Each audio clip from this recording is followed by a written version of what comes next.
Three, two,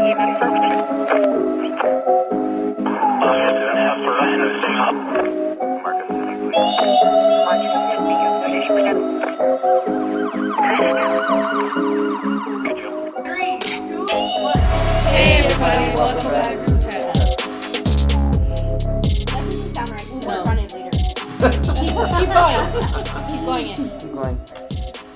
Thanks for tuning in today. We have a new guest. His name is NEFTALI Cano. He's worked for the law enforcement. He has history in law enforcement for 27 years. And we have a couple questions we want to ask him.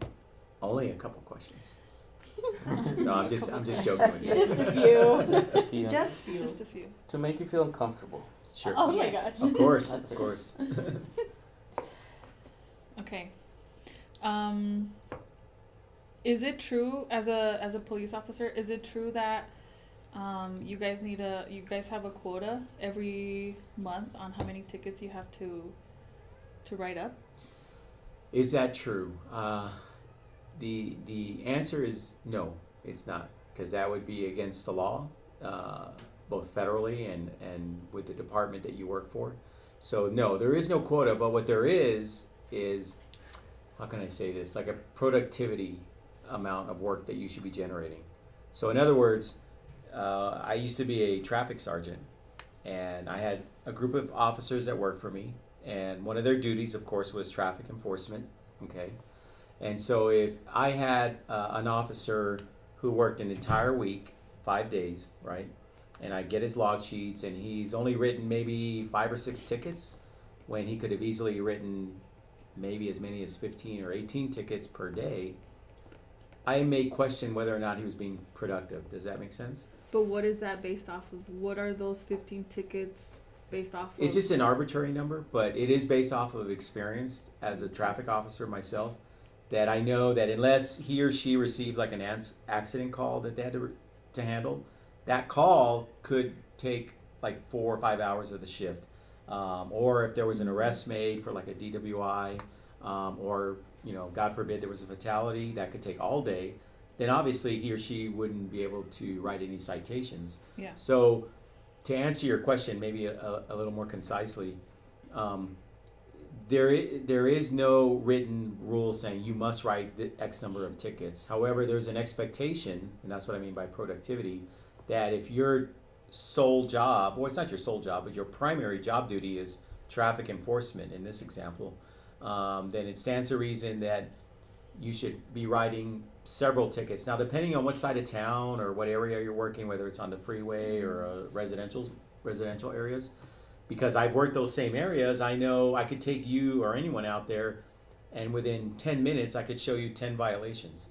Something as simple as not signaling your lane change, expired plates or stickers, cracked windshield, obstructing driver's view. So granted, some of those may seem a little, I'll admit, a little chintzy, or, Oh man, but I was gonna say retarded. well, yeah. I mean, you To could each say their that, own. yeah. But again, there's the thing about enforcement with regard to issuance of traffic citations is to correct poor driving habits or behavior, right? Mm-hmm. Because in all seriousness, what happens is if people are allowed to drive with poor habits, it's going to lead to more property damage and injuries and, of course, fatalities.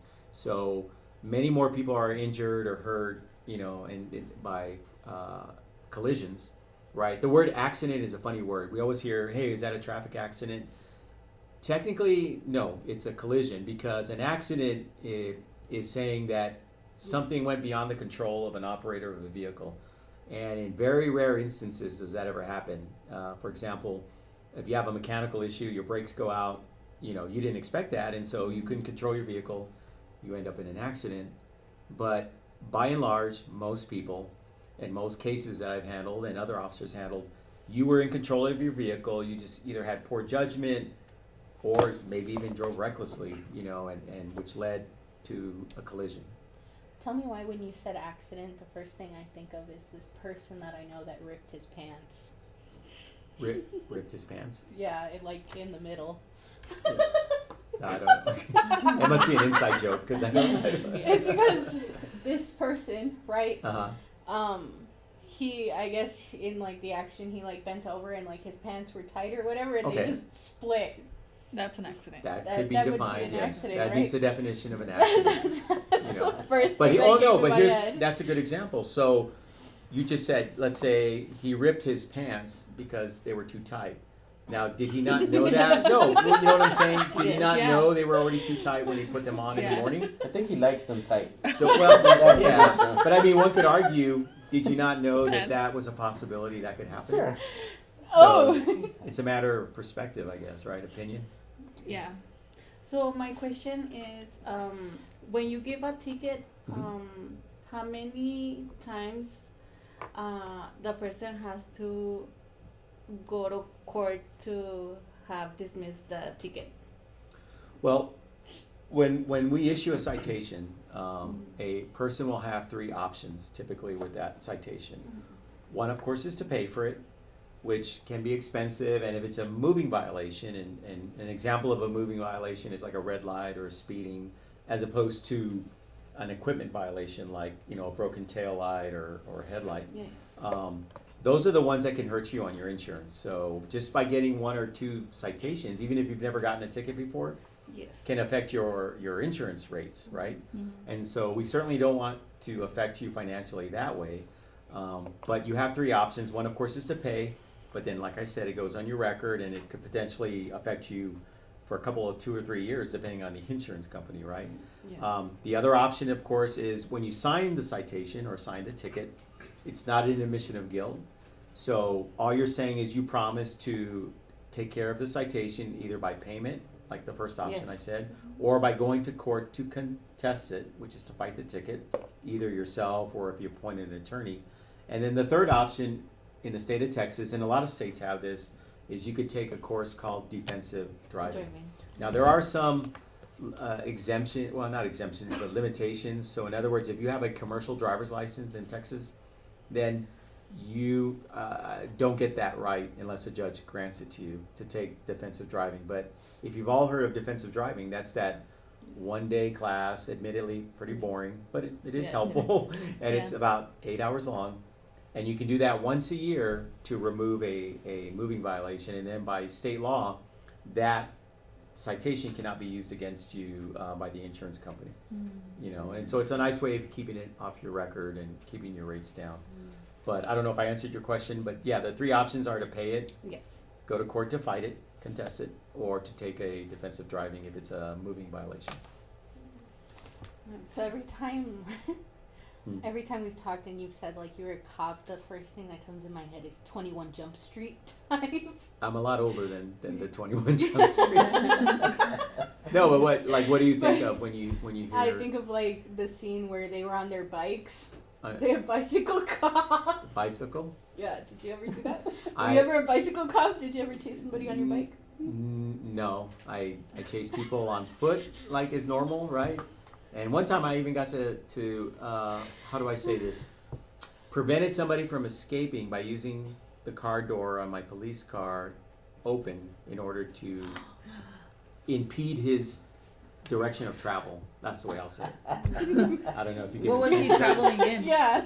He had just robbed a bank, and He was like on foot. he was on foot running, Oh, just like in so the you just, movies, like, swung with the door a open? bag of. Well, you're putting words in my mouth. man. I'm not going to answer that exactly, but I was, for his safety and the safety of the public, I needed to apprehend him. I like that word. Huh? Apprehend. Okay. And so I I see used what you did there. I used the door of my police vehicle to obstruct his way, and proceeded to stop him in his tracks. No. I like the way that Basically, you sounds just knocked better. him on his ass. That you could say that if you want to. But you probably weren't even born when that happened. That happened Probably in not. Where was that? 1995, I believe. Yeah, no, 19 anything's not here. Maybe there, but not here.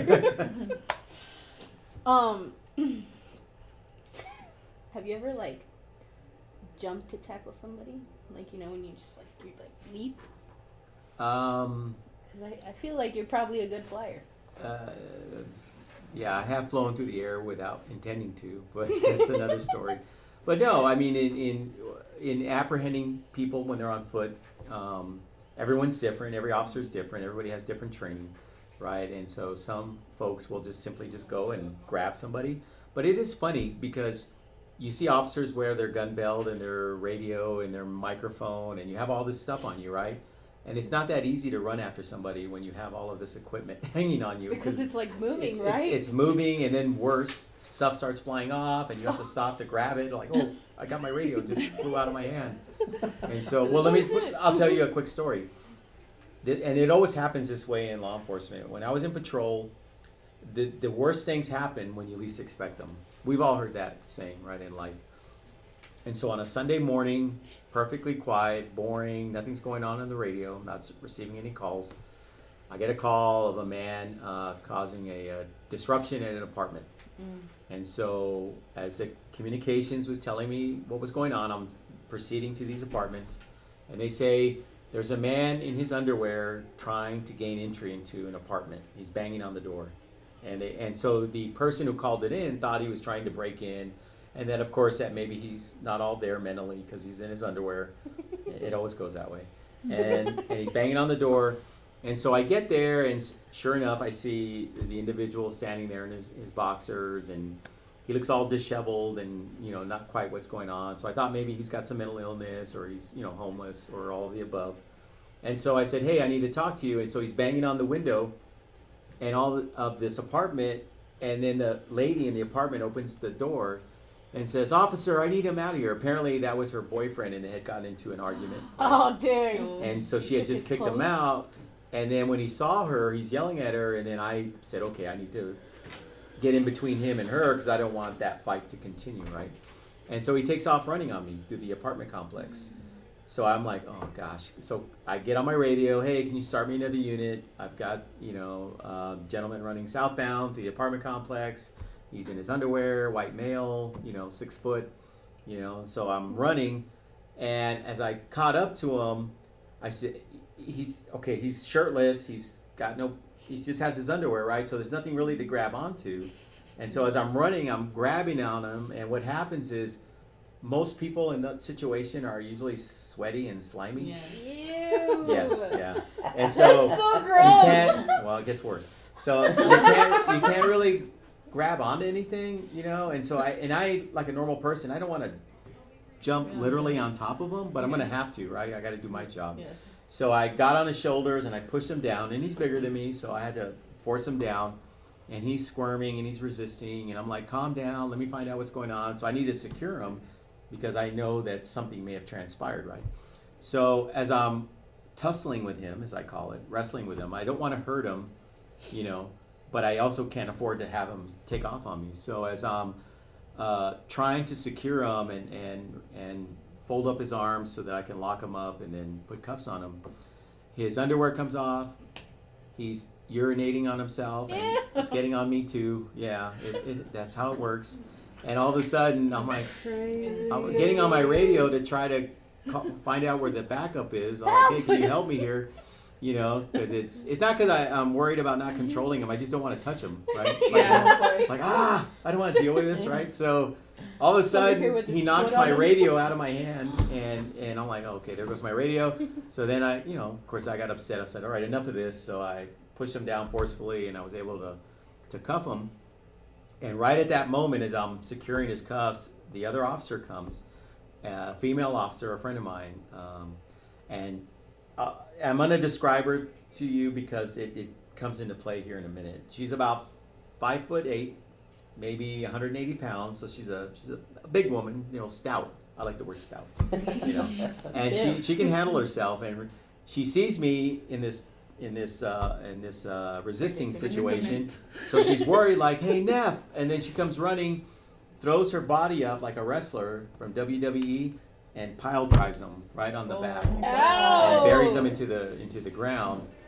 And I looked at her, and of course that knocked the air out of him. And I already had the cuffs on, but she didn't know that. She just saw that he was, trying to fight with me. Yeah. And so she did the right thing. She didn't do anything wrong. But it was kind of funny because after she knocked his air out and he's like a little bit incapacitated, I looked at her and I said, "You saved me. You're my hero." And I went in and I hugged her like that, you know. And she's like, "Why is he naked?" And I go, Why is I he have no naked?" idea. That's all these fights go like that. They always end up naked. So it actually happens like that. So that wasn't the only time you had to wrestle with a naked man. Yeah. On duty Or or off woman? duty? No, it is an interesting thing. Very little things upset me, but having somebody pee in my direction or throwing their feces, I don't know if that's a good word to say, it kind of is a button on me. I don't like that. Not cool. And I say that in a funny way because, and not so funny because I've been stabbed twice and I've been shot at once. And I didn't really take didn't take personal offense at that. I mean, I don't like that. I didn't ask for it, but when it happened, it didn't make me as mad as you would think it would. In fact, the other officers that saw it happen were more mad about it than I was. I was like, "Oh man, that's just more paperwork," you know. Yeah. So obviously, I didn't get severely hurt, so I'm still here. But yeah, the peeing, I say the peeing because I had another young man that also is not all there, and I kind of have a soft spot for people with mental illness because I raised a son who's learning disabled, and he's 46 right now. He's gonna be 46, and so I still am in his life. He's from my ex-wife, and he's a great kid, and so I'm very sensitive to the needs of people with mental conditions and mental illness. And unfortunately, there's a big problem with that in cities, in all towns, right? But anyway, so I had this young man, and he's not all there, and I had him cuffed, and I'm trying to take him to the station, and he says, "I've got to pee." And I was like, "Oh my God, can't you just hold it?" And I didn't want him to pee in my police car. Yeah. So I stopped the car, and I said, "All right, well, I'm glad you said that," because I said, "Come here." I said, "All right, I'm going to take your cuffs off. Whatever you do not turn around on me because I'm going to get pissed off at you. You understand me?" And he's like, "Yes, sir, I got you." So I took the cuffs off because I'm not going to undo his thing, right? So it's like, all right, so pee in that direction. And as I'm looking at the rookie officer I had with me who I was training, what does this knucklehead do? He turns around and pees on my uniform pants. Oh my God. Now, I will freely admit, I didn't kill him, but I was very upset.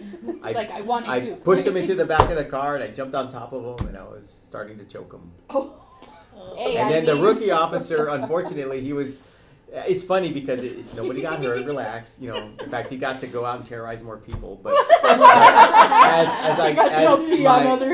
the rookie officer was so traumatized that I want you to picture, I'm in back of the unit trying to restrain him and recuff him, right? Yeah. And the other officer, his name, pulled me off of him. He's like, "Neff, don't kill him. And he's pulling me this way, and I'm going back this way, and he's pulling me this way. Oh, that looks so wrong. And so, yeah, can you imagine people like, what is going on? Why is an officer fighting with that officer who's on top of that half-naked guy that's in the back of his car? So, yeah. Could you imagine? That's hilarious. So, yeah, that's a real-life thing, and, it happens, right? So, what do we learn from that? Don't pee in my direction or throw poo-poo at me because I don't like that. If you have the opportunity to go back and do the same work, do you do it? Or? No. I'm glad you asked. I mean, the interesting thing about my career in law enforcement, or even starting the job, is I never wanted to be a police officer. Okay. And I say that because most young men and women that get into the law enforcement profession is something that they had a passion for. Yeah. And I think that's great because obviously we do need people in those positions, emergency services, Yes. stuff like that. I just wasn't one of them.